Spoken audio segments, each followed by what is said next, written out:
In an industry stuffed with marketing bullshit, empty promises, and shiny suited liars, one woman's had enough. She knows what it's like to have the wrong clients, no money, and no time for fun. But she also knows how to fix it. And on the Business for Superheroes show, she promises to tell the down and dirty truth about business, sales, and running away with the circus. Here's your host, Vicky Fraser. Hello and welcome to the Business for Superheroes show. I'm Vicky Fraser and this is my husband Joe, who is grumpy. Hello. Oh, you didn't even sound grumpy then. Oh, I'm sorry. No, I mean, I don't want you to sound grumpy. I was worried that you were going to sound grumpy. All right. Hello. Hi. You see, and he should be in a good mood because we are going on holiday in a few days. Which is great. Really good. Yeah. I'm really looking forward to it. But I've got so much to do before then. I know. Well, I've had that over the last few weeks, and now this week is like, Oh, man. yeah. And tonight we're drinking, very important. Very important. Chin chin. Tonight we are drinking gooseberry gin. Again, thanks very much again to Sarah for sending that to us. I love the gooseberry gin. We're nearly at the end of it. It's that good. Cheers. Nom nom nom. Okay, we're drinking it out of like half-pint steins as well, because we're classy like that. Right, okay, so, oh man, I've had a bit of a day today. Bloody chickens. What's been going on? Well, after the saga of, I'll tell you, this is what I have to do. This is what I have to deal with. This is partly why my last week has been quite stressful. Because chickens. Because chickens. So... That's so not true. Well, no, that's so not true, but it didn't help. It exacerbated the problem. But, okay, so picture the scene. I'm working away, and then in the distance, I hear a chicken bockle screech. Right. Like the alarm call. And a chicken alarm call is not far off a rooster. It's pretty distinctive. Yeah. And I was like, shit, there's a fox! So I kind of went running out. I was like, what's going on? And the other chickens are kind of in the courtyard going, just look up there. And so I looked up there where they were pointing, and Betty was on the garage roof. Okay. No, that's not a terrible place to be. Well, she was clearly regretting her decision because she was like, I don't like it! So I kind of opened the front gate, walked around, and she was like, oh, hi! And I was like, yeah, come down here. And she's like, oh, okay. I can come down. And she came down and she came in and all was good. Mm-hmm. Came back in, carried on with my work. 10 minutes later, more shrieking. What do you think I saw when I went outside?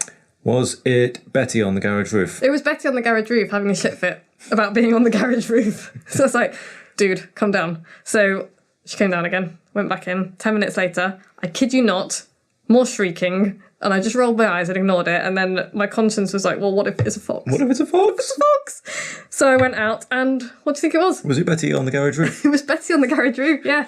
At that point, I lost interest in the whole thing and kind of just, left her to it.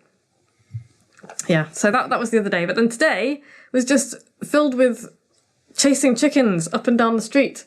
See, you described this to me earlier and I got a picture of some sort of Benny Hill-esque scenario where you're running around the village chasing after chickens. Do you know what? The universe actually concocted the Benny Hill theme tune around me as I was doing it, and it was like, yeah, I was channeling Barbara Windsor. Anyway, so, yeah. Chickens all over the village. Chickens all over the village. That is basically how my last few days have been spent. Also I've turned the greenhouse into a chili factory, which is quite exciting. Mm-hmm. So that's the dingle update done, which seems to have become a thing now, whether you guys like it or not. Oh, I've scrounged some scaffolding. Well done. Andy has some scaffolding. Well, actually, a builder has abandoned some scaffolding at Andy's house. Okay, cool. So we can have Andy's scaffolding. Awesome. Or Andy's builder's scaffolding. Good. Which means we can do that big wet wall. Yeah, we can make a bigger hole in it than I already have made. So, I don't know if I've spoken about this. I think we should save it for the next podcast. Okay. Next dingle update, we'll need to speak about the scaffolding wall. And the wall, yeah. Next dingle update. Anyway, but back to marketing. Marketing, yeah, why are we here? What's going on? We basically go all in or go home. Right. All in or home. I'm not talking about the nonsense Gary Vee style 24/7 hustle, because that's ridiculous. But what I am talking... Okay, well, here's Who the is story. this Gary V guy? I hear a lot of people saying, oh, what a twat, but I don't... Gary he's- Vaynerchuk. He's not in my world at all. Well, no, he wouldn't be, because you're not, like, into online marketing and shizzle. That's a different conversation for a different day. Is it? Yeah. Is he? He's not an avocado, is he? No, he's not an avocado. No, I mean, the guy has built up this, this multi-million-dollar business from $1 million business, which, not Okay. all of us have. He basically inherited a wine company, and then fair play to him. He's very, very good at what he does, but he's kind of almost become a parody of himself because he just seems to populate the world with inane memes. And he's just got this rabid group of followers that are like, oh my God, Gary, just lap up every, piece of bullshit that... And, some of the stuff that he says is great, but a lot of it is just devoid of any kind of thought or sense or anything, and people just lap it up. It's like a cult. It's like, how Tony Robbins... You've heard of Tony Robbins, right? The walking over... Okay, let's just... Anyway, kind of went on a bit of a... Goldfish. Yeah. I've got no idea. So, okay... Why are we here?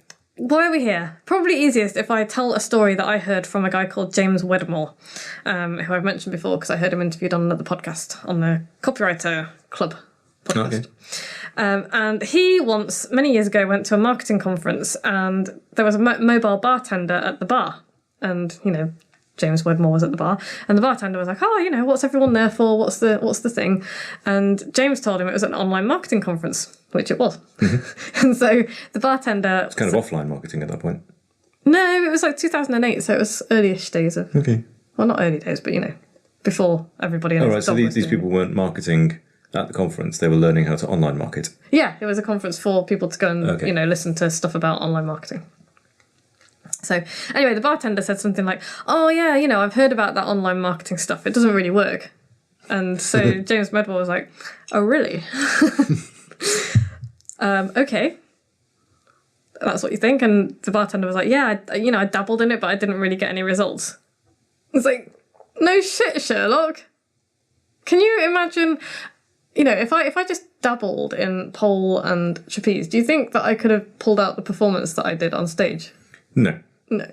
Do you think that the Cirque du Soleil performers could do anything like the stuff that they do if they just dabbled in it? They are not dabblers. They are not dabblers. They're fairly committed people. Could you fix factories if you just dabbled? No. No. No. Could I be running the business that I'm running right now if I just dabbled? No. It's a full-time job. Committed, getting on with it and doing stuff. Yeah. It's not a dabble. It's like, nope. It's not a hobby job. No. And this is the thing. This is the difference. And I'm probably going to put quite a lot of people's backs up here. But I can always tell a hobby business from, a real business. And this is going to make me sound like such a shitbag, but I don't really care. It tends to be women who have started businesses after they've had kids or whatever, which is great. And I'm all for them doing that. But they treat it like a hobby. It's kind of And so it's like, you remember... something to do while the kids are at school. Yeah, and they dabble in between the other stuff that they do, and that's... I'm probably going to have loads of women with kids screaming profanities at me down the thing now, but I don't give a shit because if you dabble, then you have a hobby. You don't have a business. Maybe the hobby pays for itself. Maybe it makes a little bit of money, Yeah. but it's not really going anywhere. No, and that's the thing. It's like, and I hear all the time. I hear so often from people, oh, you know what? I tried email marketing for a couple of weeks and it doesn't work. And it's like, well, no. A couple of weeks. I've got, one of my most recent superheroes who's joined has been on my list reading my emails for 2 years before she joined, and I'm very happy for that to happen because it means that she's got to know me over all of that time. She's listened to the podcast. She's read everything that I've put out there. She is not making a mistake. She is not making a mistake. No, and I don't want people kind of stumbling across me and then being like, oh, I really enjoyed that podcast or I really enjoyed that blog post. I'm gonna suddenly start paying her, £100 a month. I don't want those people because those people don't, they're far more likely to get buyer's remorse. But even more importantly, for them and for me, they're far less likely to actually do the stuff that I tell them to do. Yeah, they are flitting around buying stuff and making themselves feel better by buying stuff, and they don't know what they want, and they don't know whether you fit, and all kinds of nonsense is going on in their heads. And that, actually, I'm really glad you said that, because I haven't got that in my notes, actually. But I'm good at this. You are good at this. But the kind of flitting around, I call it guru hopping. And by the way, I'm not any kind of a guru. I'm just I'm just a girl sitting over here doing my thing. But, I've been there myself. It's kind of like, oh, that shiny thing looks really good. And you jump on it. And then I don't know anything about the person selling it.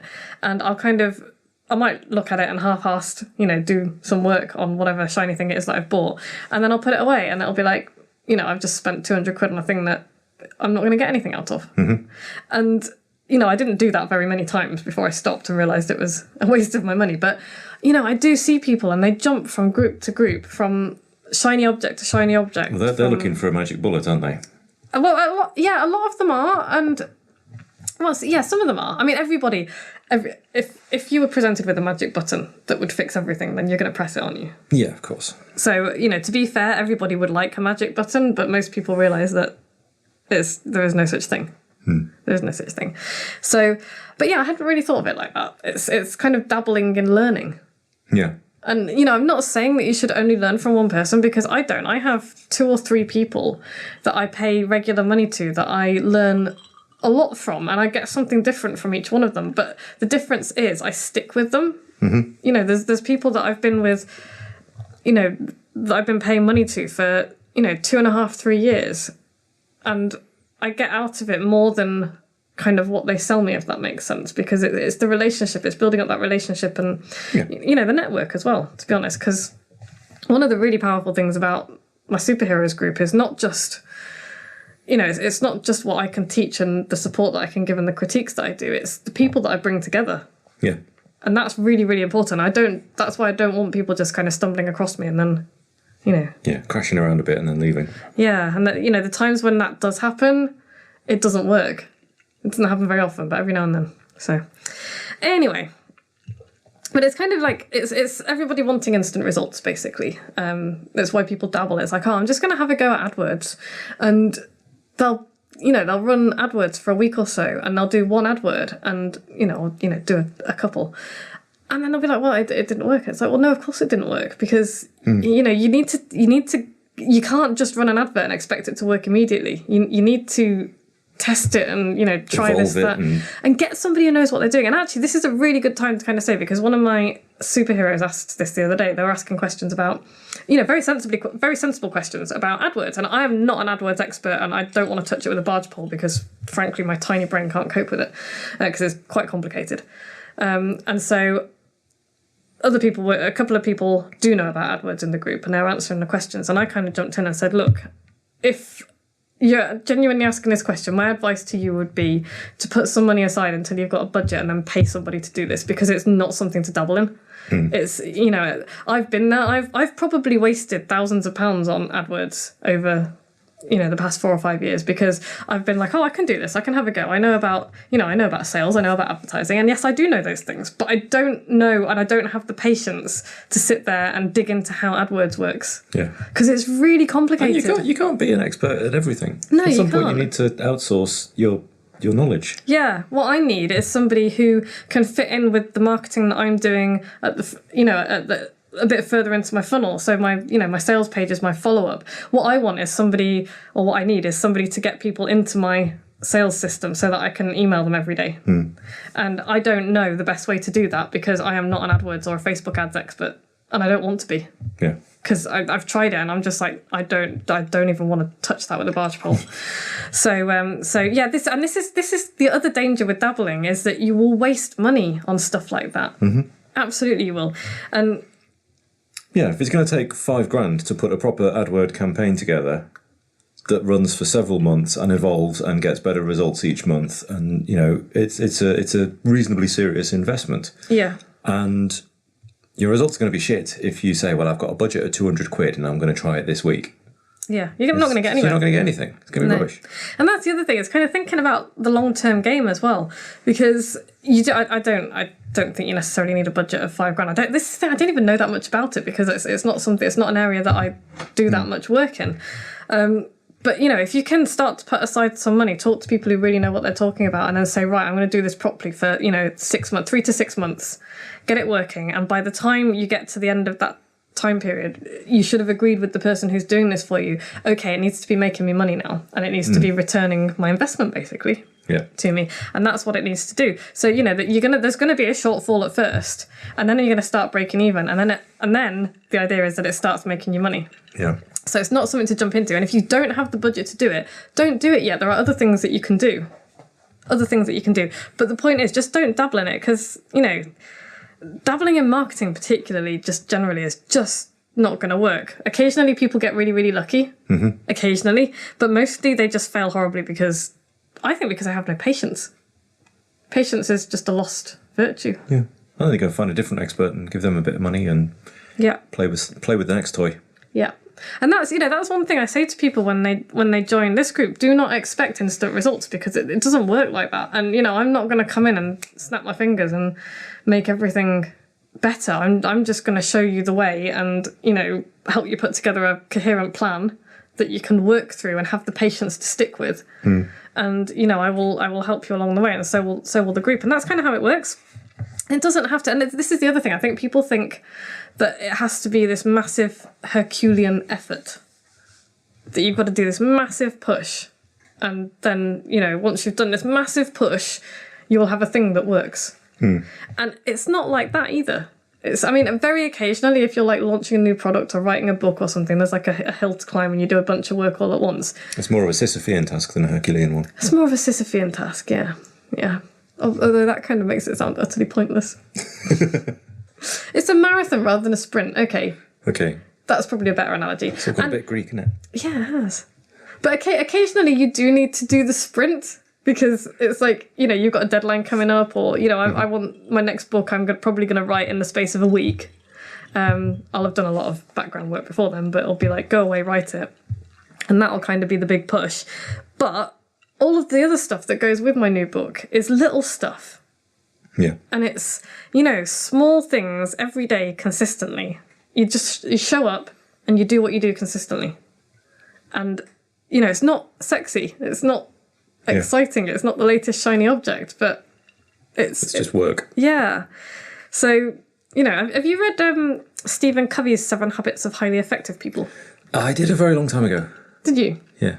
It's a classic, and for very good reason, because it's full of really good advice. But his habit number 2, I think it's habit number 2, is start with the end in mind, which is a really good idea, because that will help you to turn up and do your thing consistently every day.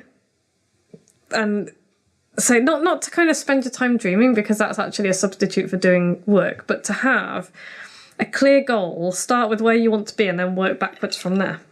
Do you mean a long-term goal or a today's goal? Well, you start with a longer-term goal. The thing is, that we've talked about this before, but it's like, the life goal people and the river people. And I'm a river person because I, at the moment, don't really have like a giant life goal that I want to achieve with my life. Maybe that will change one day, but right now I don't really know where I'm going to be 20 years in the future. So I'm a river person, so I have smaller goals. It's kind of like, I know what I want my business to look like in the next 3 years. I know where I want to be. And so I know that what I need to do to achieve that. So that's what I'm talking about. So, if you've got a massive life goal, then yeah, by all means start from there and kind of work backwards. But I would suggest that probably you want the smaller ones. Something a little bit closer. Yeah, something a little bit closer. A year, 6 months, whatever. And you put that in front of you, and then you can see what you need to do to succeed. So you work backwards from it. It's like, okay, so to get to there, what do I need to have done there? And what do I need to have done before that? And what do I need to have done before that? And then you can break those down into smaller tasks. And then you can break those down into daily tasks. And suddenly you've got this kind of much more manageable, steady way to... Progression of things. Yeah, progression of things. And so, yeah, that's pretty much it. Is that it? Yeah. Kind of run out of steam. But yeah, just show up, do it every day consistently. Don't dabble. So how do you recognise, if we've got people who are sitting in their car or at their home or, wherever they may be, dear listener, and they're wondering, am I just dabbling? How would you recognise in yourself whether you're dabbling? When have you dabbled? And have you noticed? So, I've dabbled in AdWords and Facebook ads and set fire to quite a lot of money doing it. Spent money and didn't do it enough. Yeah. And Facebook ads is probably a really good example of that. And by the way, it changes really fast as well, which is another reason why I don't recommend that you dabble in this stuff, because the platforms that they use change incredibly quickly. And if you're not fully committed to kind of learning this stuff, you can't possibly keep up. Like, somebody showed me the back end of Facebook ads the other day. I was like, what on earth is that? And they were like, that's Facebook ads. I was like, bears no resemblance whatsoever to what I saw last time I looked at it. So, but yeah, Facebook ads. So I set a few up and I did a bit of, testing here, and then I lost interest in it because I am an ideas person, and that level of technical detail with the adverts and tweaking it just bores me shitless, frankly.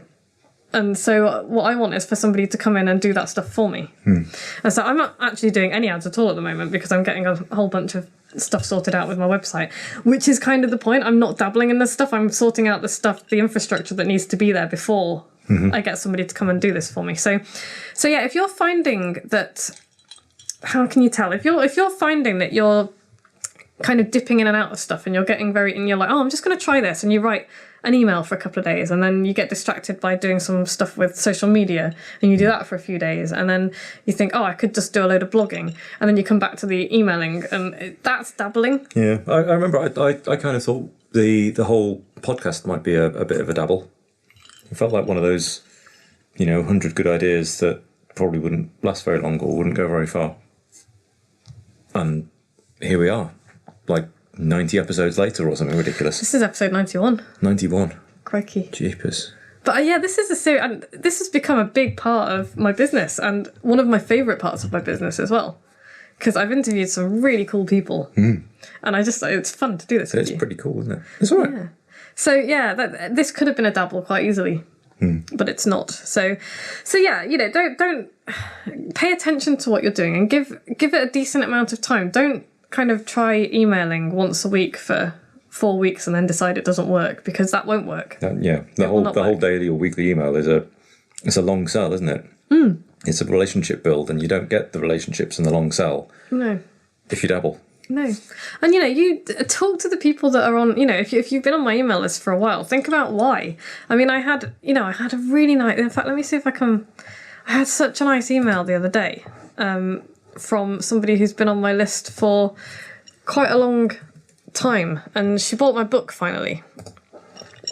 And what did she say? She says, okay, I've been meaning to email you because of all the garbage emails I get in my inbox that say the same old blabbity blah blah stuff.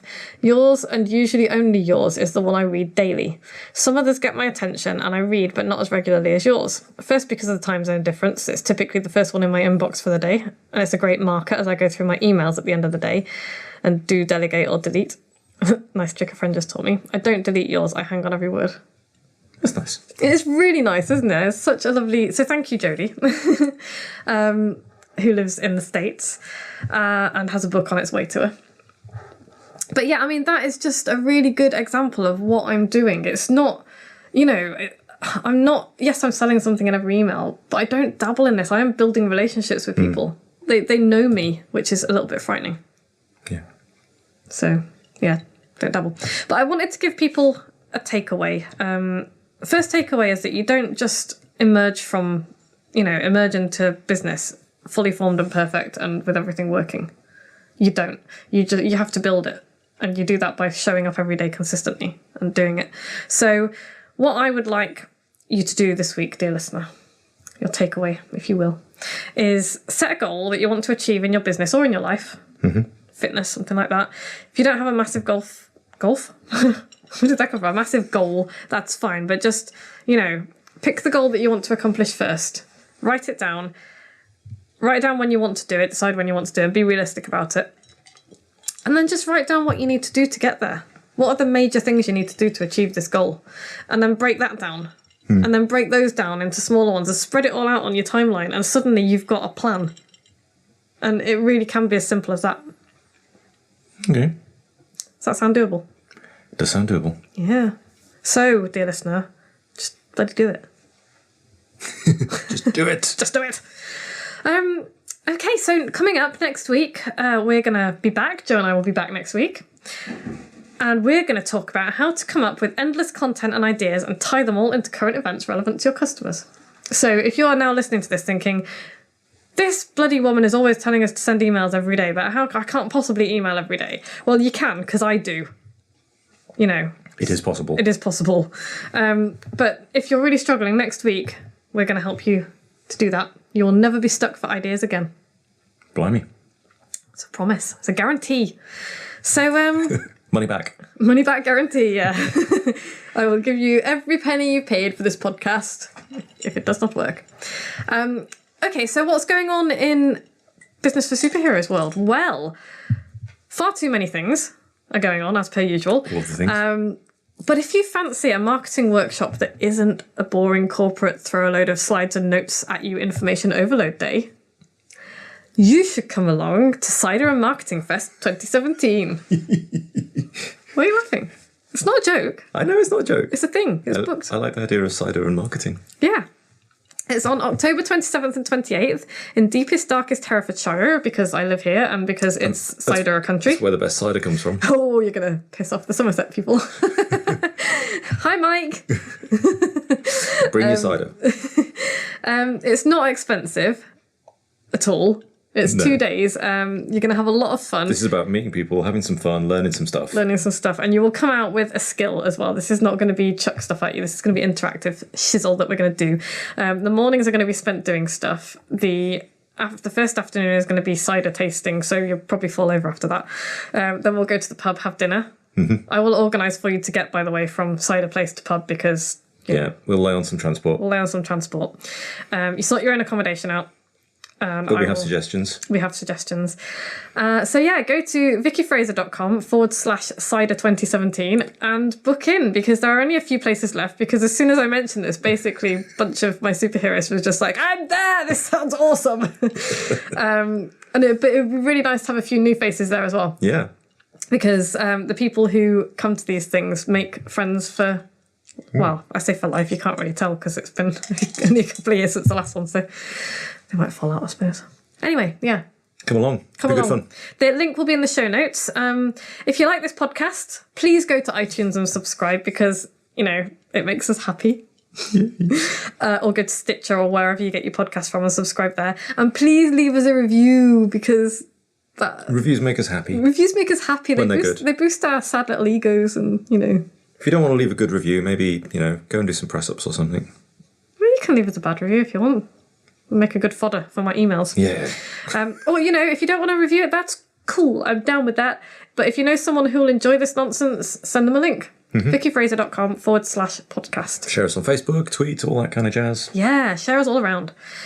So yeah, thank you for listening. Do the thing that I told you to do, and we will be back same time next week. Hopefully see you at Cider 2017. Oh, that would be awesome. Bye. Bye. Like what you've just heard? Tell your colleagues, tell your friends, send them to www.businessforsuperheroes.com/podcast.